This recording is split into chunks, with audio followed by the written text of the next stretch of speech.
The image of Nimrod throughout history has consistently been associated with a despot and evil individual in the eyes of the divine. This interpretation has gained prominence in recent times. However, who was Nimrod truly? Who was this man, a descendant of Noah who, in some sources, is pointed to as the mastermind and executive behind the construction of the Tower of Babel? The Bible, in just 7 verses, makes mention of Nimrod, revealing little explicitly about him. We know that he was a mighty warrior, the son of Cush, and a great-grandson of Noah. However, countless legends and narratives have emerged around this enigmatic figure. Amidst all these stories, what do we actually know about Nimrod? We will explore both the biblical and extra-biblical sources in an attempt to gain a more solid understanding of this influential figure in early history. Throughout this video, we will also present some intriguing facts about Nimrod, possibly unfamiliar to you, along with discussing the perspectives of the Jewish writer Flavius Josephus, a contemporary of Jesus, who offered his own insights into the figure of Nimrod.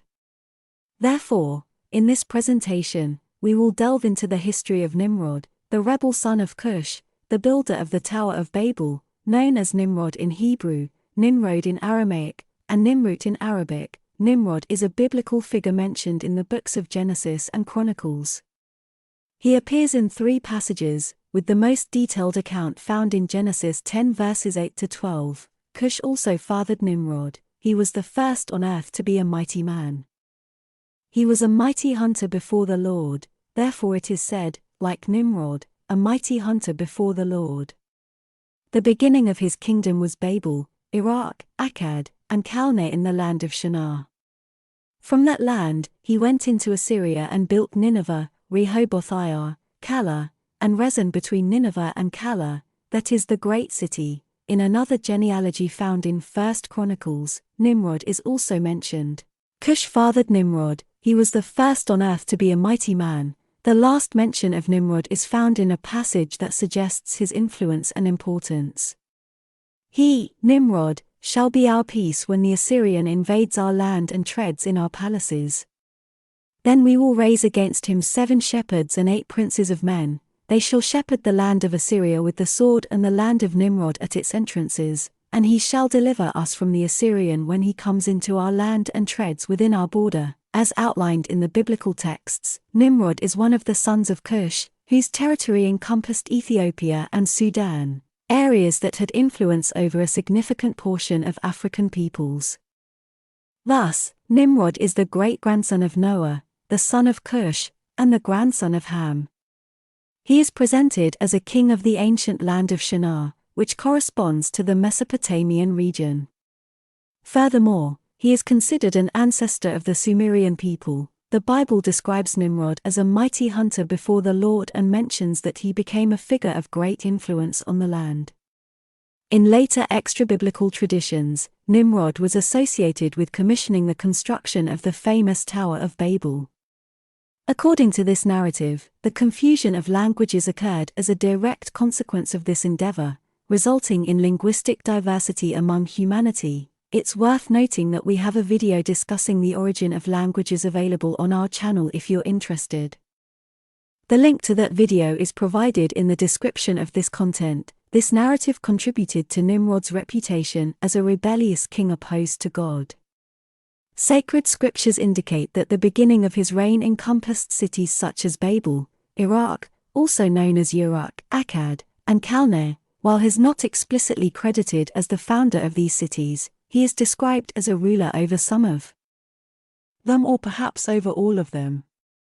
An ambiguity in the original Hebrew text makes it uncertain whether it was he or Usher who played a role in the construction of Nineveh, Calah, Rehoboth-ir, Calah, and Rezin. To some extent, he is also associated with the origin of the Assyrian people, as a possible ambiguous interpretation of the text. It's worth highlighting that Nimrod is not part of the Semitic lineage but rather the lineage of Ham.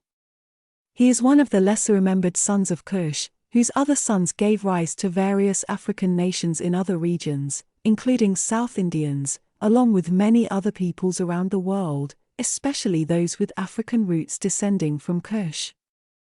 Son of Ham, It was in this context that the first king after the flood emerges, mentioned in the scriptures as Nimrod. In Jewish and Christian traditions, Nimrod is often seen as the leader of those who undertook the construction of the Tower of Babel in the Shinar region, corresponding to ancient Babylon. However, it's important to note that the Bible itself does not explicitly affirm this connection. The kingdom of Nimrod encompassed cities such as Babel, Iraq, Akkad, and Calneh in the land of Shinar, as reported in Genesis 10 verse 10. Flavius Josephus, an ancient historian, believed that the construction of the Tower of Babel likely began under the leadership of Nimrod.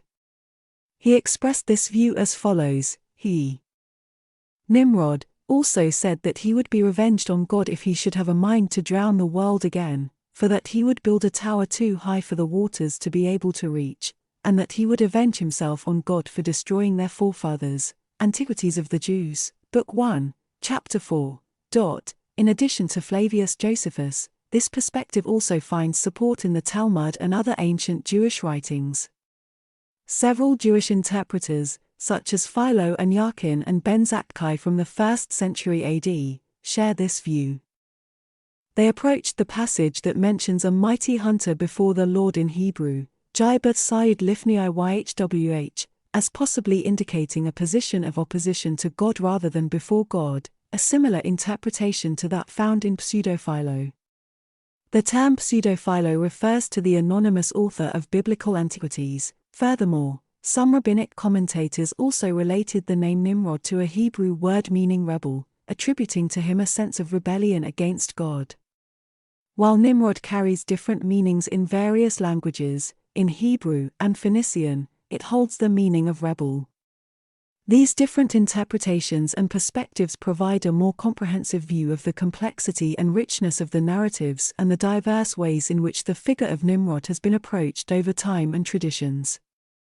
Nimrod is considered and recognized as the principal leader of the Hamites and indeed the most prominent leader among them. He achieved the remarkable feat of gathering the descendants of Noah in a single location, specifically in the land of Shinar, which corresponds to Babylon. He managed to unite the Sem, its, and the leaders of the Japhethites in Babylon, drawing the attention of all. However, this gathering and concentration of people in one place displeased God. This occurred because, according to divine will, God desired people to spread out and inhabit different parts of the earth, multiplying. Nimrod's endeavor challenged this will, positioning itself in opposition to the expansion of humanity. According to Pseudo-Philo, a text dated to 70 AD, Nimrod was seen as the greatest leader of the Hamites. Joktan, in turn, was considered the principal leader of the Semites, and possibly Jovan was the principal leader of the Japhethite peoples. All these leaders were in some way associated with the construction of the Tower of Babel, as described in traditions and interpretations. In the ancient Book of Jubilees, dated to the 7th century BC in its earliest version, Nimrod is mentioned only as the father of Asherat. According to the Book of Jubilees, Asherat was the wife of Eber and the mother of Peleg. This, according to chapter 8, verse 7, would make Nimrod an ancestor of Abraham and, by extension, of all Hebrews and Arabs. Furthermore, Nimrod is recognized as an ancestor of the ancient Sumerians, who used to refer to themselves as Cushites, calling themselves the people of the black face, in an ancient Arabic account known as Qatb al-Mal or the Book of the Rolls, part of Clementine literature. It is stated that Nimrod built other cities and became king when rule was 163 years old. He ruled for 69 years. The account also mentions that Nimrod saw a piece of black cloth and a crown in the sky and ordered a weaver named Sasa to make a crown like the one in his dream. An interesting curiosity that you may not know about Nimrod is that Nimrod may have known Abraham. About 300 years had passed, according to the genealogy of Genesis 11, before the birth of Abraham. Meanwhile, Nimrod was separated from his ancestor Sheb, son of Noah, by several generations. The extraordinary longevity of pre-Diluvian lives continued to a lesser extent after the flood. Shem and his descendants lived to around 400 to 500 years old. as we don't know Ham's age when he had Cush or Cush's age when he had Nimrod. It's possible that Nimrod lived for a few hundred years. Therefore, it's not impossible that he lived during the time when Abraham was already alive. Rabbinic literature also addresses this possibility. Some Jewish texts claim that the wicked Nimrod tried unsuccessfully to kill the child Abraham due to a dream that foretold Abraham would be his downfall. These additional pieces of information provide more depth to the complex history and context of Nimrod. It's interesting to note that Nimrod may be related to the foundation of the Epic of Gilgamesh, the oldest epic in literature. The epic revolves around the warrior king Gilgamesh, who is sometimes portrayed as having divine attributes due to his mighty achievements. Although a hero, Gilgamesh is also shown as cruel and depraved. These characteristics resemble the description of Nimrod. The Epic of Gilgamesh includes the story of Utnapishtim, a man who survived a flood sent by the gods by building a vessel under divine guidance and seeking immortality. This story has notable parallels with the flood account in Genesis. This could be interpreted as a possible interaction between Nimrod and his ancestors, such as his grandfather Ham or great-grandfather Noah. In another part of the epic, Gilgamesh sets out to kill the creature that caused the flood, aligning with the idea of Nimrod's challenge against God. While the two may not be directly related, there's a possibility that some sort of relationship between Nimrod and Gilgamesh influenced elements of the epic. Nimrod, like other descendants of Noah, is portrayed as a tyrant. Many of them, including the Semites and Japhethites, disobeyed God's orders to spread out to different territories after the flood. They remained in the land of Shinar, disobeying the divine will to repopulate the world.